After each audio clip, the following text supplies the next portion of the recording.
తాకట్లో ఉన్న మీ బంగారాన్ని విడిపించి ఆ రోజు ఆన్లైన్ రేటుకి కొంటాం. Sharma gold company. రాజశేఖర రెడ్డి ఉండగా ఈ పథకం ఎంత అద్భుతంగా జరిగింది అంటే 1,10,00,000 జాబ్ కార్డులు ఉండేవి ఆ రోజు. అంటే దాదాపు 2,25,00,000 మంది, 2,25,00,000 మంది కనీసం కుటుంబానికి ఇద్దరు నేసుకున్న ఉపాధి హామీ పని అంటే కరువు పనికి వెళ్లేవాళ్ళు. ఆ రోజుల్లో కరువు పని ఎలా ఉండేదో తెలుసా అమ్మా? మీకు చెప్తున్నా, ఆ రోజుల్లో కరువు పని రాజశేఖర రెడ్డి గారు ఉండంగా ఒక టెంట్ వేసేవాళ్ళు. ఆ టెంట్ కింద మజ్జిగ పెట్టేవాళ్ళు, మంచినీళ్లు పెట్టేవాళ్ళు. ఒక చోట నిన్న ఒక గ్రామానికి వెళ్తే రస్నా కూడా ఇచ్చేవాళ్ళమ్మా అని చెప్పింది. ఆడవాళ్ళకి ఏమైనా కష్టం కలిగితే అక్కడ కూర్చోబెట్టేవాళ్ళు. గర్భిణీ స్త్రీలైనా కొంచెం వయసులో ఉన్న వాళ్ళైనా అక్కడ కూర్చోబెట్టేవాళ్ళు, కొంచెం రెస్ట్ ఇచ్చేవాళ్ళు. వాళ్ళు చేసిన కొంచెం పని అయినా సరే మళ్ళీ డబ్బులు ఇచ్చేవాళ్ళు. ఆటో ఛార్జీలు కూడా ఇచ్చేవాళ్ళట, ఆటో ఛార్జీలు కూడా ఇచ్చేవాళ్ళు కరువు పనిలో. ఈరోజు ఎలా ఉంది కరువు పని? ఎక్కడికి వెళ్ళినా, ఏ గ్రామానికి వెళ్ళినా ఏం చెప్తున్నారో తెలుసా అమ్మా? కరువు పని పూర్తిగా నాశనం అయిపోయింది. అసలు పని ఒకడు చేస్తున్నాడు, డబ్బులు ఇంకోడు తింటున్నాడు అని ప్రతి గ్రామంలో చెప్తూనే ఉన్నారు. అసలు ఉపాధి హామీ పని అన్న దానికి విలువే లేకుండా పోయింది. కనీసం మంచినీళ్ళు కూడా అయ్యారమ్మా ఈ రోజుల్లో అని చెప్తున్నారు. పని కూడా ఎంత ఇస్తున్నారు అంటే ఎప్పుడు ఇస్తారో, ఎప్పుడు ఇవ్వరో, ఎందుకు ఇస్తారో, ఎందుకు ఇవ్వరో ఏమీ అర్థం కాకుండా ఉంది తల్లి. వారానికి కనీసం 3-4 రోజులు కూడా పని ఇవ్వరు. ఒకవేళ పని చేసినా కూడా ఆ వేతనాలు కూడా 2 నెలలు 3 నెలలు పేమెంట్ పడ్డానికి సతాయిస్తూనే ఉన్నారు అని ప్రతి చోట చెప్తూనే ఉన్నారు. అంటే ఉపాధి హామీ పనిని, ఉపాధి కరువు పనిని ఎంత నీరుగార్చారో పాలకులు అర్థమవుతోంది. కేంద్రంలో బీజేపీ పార్టీ అధికారంలో ఉంది. కేంద్రంలో నరేంద్ర మోడీ ప్రధానమంత్రిగా ఉన్నారు. ఈ ఉపాధి హామీ పని అన్నది కాంగ్రెస్ పార్టీ తెచ్చిన పథకం. పేదవాడికి అన్నం పెట్టే పథకం, పేదవాడికి ఒక గ్యారంటీ, నాకు ఉపాధి కల్పించాలి అని, నేను పని చేస్తే నాకు జీతం ఇవ్వాలి అని ఒక గ్యారంటీ పథకం ఉపాధి హామీ పథకం. కానీ ఇప్పుడు కేంద్రము ఖర్చు పెడుతున్నది దాదాపు సంవత్సరానికి 86,000 కోట్ల రూపాయలు ఉపాధి హామీ పథకం మీద ఖర్చు పెడుతున్నారు. కానీ ఈ డబ్బులు మొత్తము పేదవాళ్లకు పోతున్నాయి, లేకపోతే స్కాముల కింద పోతుంది. బీజేపీ పార్టీకి రావట్లేదు కదా, అందుకనే ఈ పథకాన్ని మొత్తానికే ఎత్తేయాలని చూస్తుంది ఇప్పుడు బీజేపీ ప్రభుత్వం. ఇప్పుడు మొత్తానికే ఈ మహాత్మా గాంధీ జాతీయ గ్రామీణ ఉపాధి హామీ పథకాన్ని తొలగించేసి ఒక కొత్త చట్టం తెస్తారట. దానికి విబి గ్రామ్ అని పేరు పెడతారట. ఈ కొత్త పథకం ఇంకొక 6 నెలల్లో అమలు అవుతుందట. దీని విధి విధానాలు ఎలా ఉంటాయంటే, ఎట్లయితే ఉపాధి హామీ పథకంలో మన గ్రామాలు నిర్ణయించేయి ఏ పని చేసుకోవాలి అని గ్రామ సభలు పెట్టేవాళ్ళు.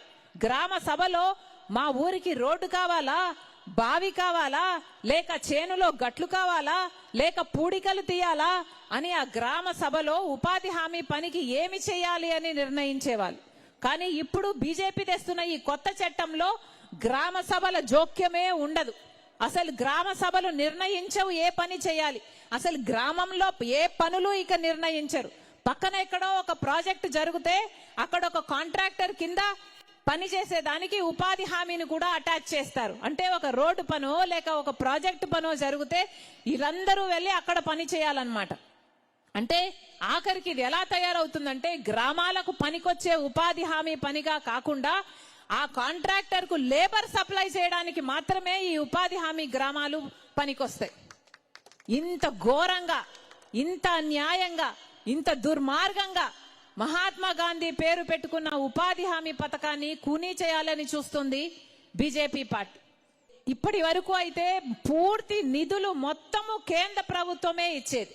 కానీ ఇప్పుడు ఏకంగా 60% మాత్రమే ఇస్తారట, 40% ఏకంగా ఎగ్గొట్టేస్తారట. రాష్ట్ర ప్రభుత్వాలే పెట్టుకోవాలట. మన రాష్ట్ర ప్రభుత్వం అన్ని డబ్బులు పెట్టుకునే పరిస్థితిలో ఉందని మీరు అనుకుంటున్నారా?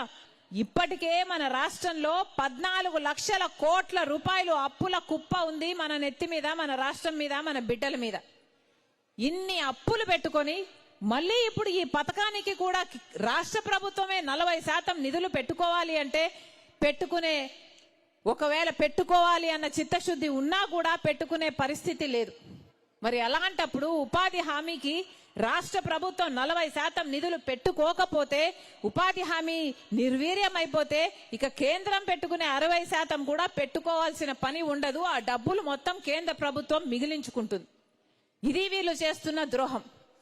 ఈ చట్టానికి చంద్రబాబు గారు పార్లమెంటులో మద్దతు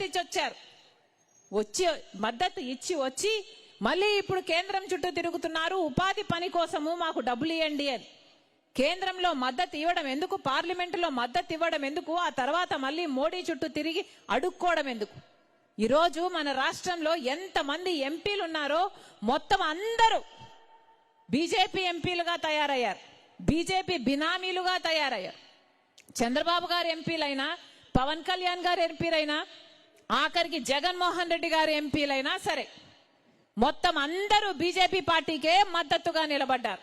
మొత్తం అందరూ బీజేపీకి బినామీలుగా మారారు, బీజేపీకి బానిసలుగా మారారు. ఇది వాస్తవం మన రాష్ట్రంలో ఈ రోజు పరిస్థితి. ఒక్కరికంటే ఒక్కరికి కూటమి సర్కారు ఎలాగో మాట్లాడదు బీజేపీ గురించి, కూటమి సర్కారు ఎలాగో తప్పు పట్టదు బీజేపీ గురించి. కానీ జగన్మోహన్ రెడ్డి గారికి కూడా ఒక్కసారి కూడా మోడీని అన్న పాపాన పోలేదు, ఒక్కసారి కూడా బీజేపీని తప్పు పట్టిన పాపాన పోలేదు. బీజేపీ ఎదిరించే సత్తా జగన్మోహన్ రెడ్డి గారికి చచ్చిపోయింది. జగన్మోహన్ రెడ్డి గారు బీజేపీని ఎదిరించటం లేదు కదా, బీజేపీ మోడీకి సాగిలపడి ఇప్పుడు నమస్కారం చేస్తున్నారు.